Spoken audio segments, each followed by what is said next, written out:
Come on, Sheriff. We all want to hear about who killed that young couple. Why are you doing this to us? Because you're here. The girl didn't die. Oh my goodness, it's one of the most terrifying horror franchises of probably the last 2 decades. The Strangers is back with a chilling new chapter, and Paige got to sit down with the lead actress, Madelaine Petsch, and producer, Courtney Solomon, to tell us so much more and take us behind the scenes.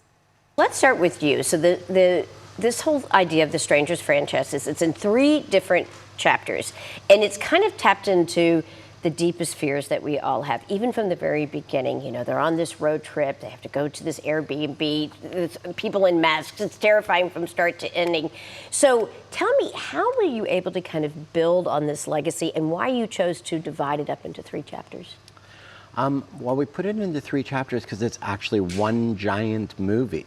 So you follow Madelaine's character all the way through chapter 1 through, well, I'm not going to say how far because we never know what's going to happen, yes. but through the movies. Yeah. And so it needed to be 3 chapters because otherwise it would have been such a long movie. Right. How would you have sat in the theater and watched it? You know, bathroom breaks, all that kind of stuff. You can't be that terrified for that long. Well, you also, need a break after a while. It would have been literally, I think, one of the most intense experiences ever in movies if you actually watch it through and through. And one day we're going to make that version so the real people who want to go sit through that can. All right. Well, Madelaine, I want to talk to you because I want to read you something that your director said about you. Oh, okay? Please. He said, when we spoke with Madelaine, it quickly became clear that she didn't only possess the talent to convincingly portray our leading lady, but that her intelligence, strength, vulnerability, and stamina were ingredients that we couldn't make the movie without. She became our partner in crime. And that is from director Rennie Harlin, who wrote that. How does that make you feel? Stuff to my face. Man, that would have been nice. That's got to be such a compliment, but it certainly is indicative of your performance. What does it mean to you to hear this from the director? I mean, those are very kind words. I feel very lucky to have been a part of this trilogy of films. I feel like it challenged me in ways I didn't know was possible as an actor and as a producer and an artist. So I'm very thankful. Well, it took a lot of emotion. It took a lot of intensity. It had to be physically demanding. How were you able to maintain that type of stamina throughout the filming?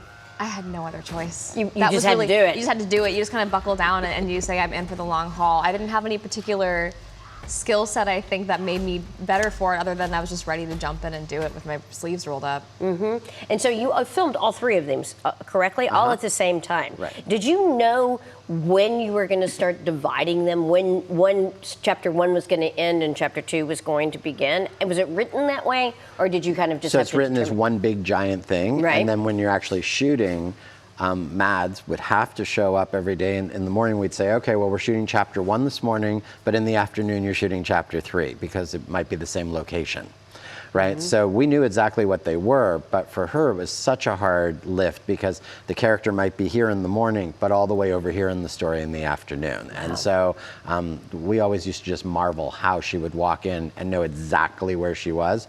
And then, as we would say, just turn it on. And, you know, if it was baseball, she was like a 950 hitter.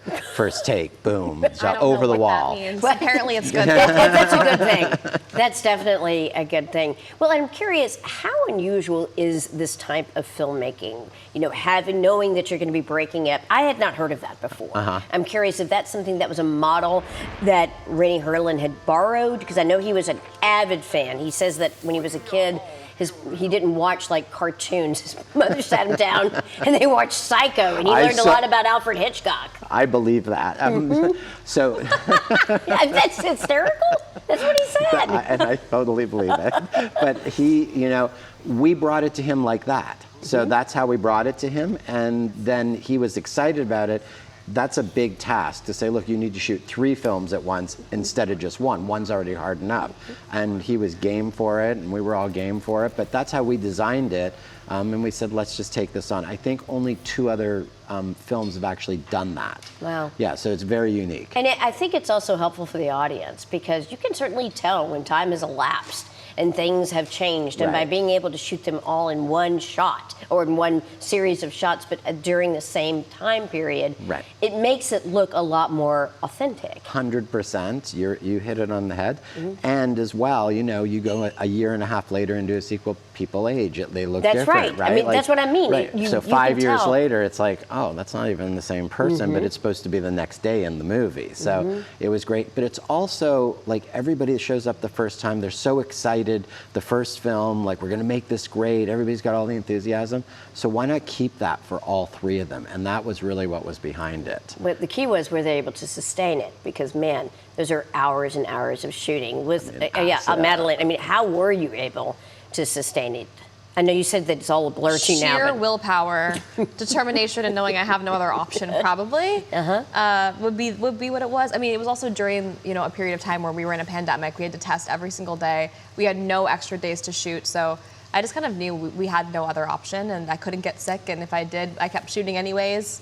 So it was just like I said, buckle down. how hard is it to kind of keep that secret? Because you know what's going to be happening in Chapter 13, but you can't really share it unless you want to. Just between us. I like it, honestly. I'm a vault in my personal life, so it's like I think it's better to keep those things close to the chest. It's more fun. All right, well, guys, this has been so much fun. Well, Thank you you both for joining me. I really do appreciate it. Thank you. Thank you for having us.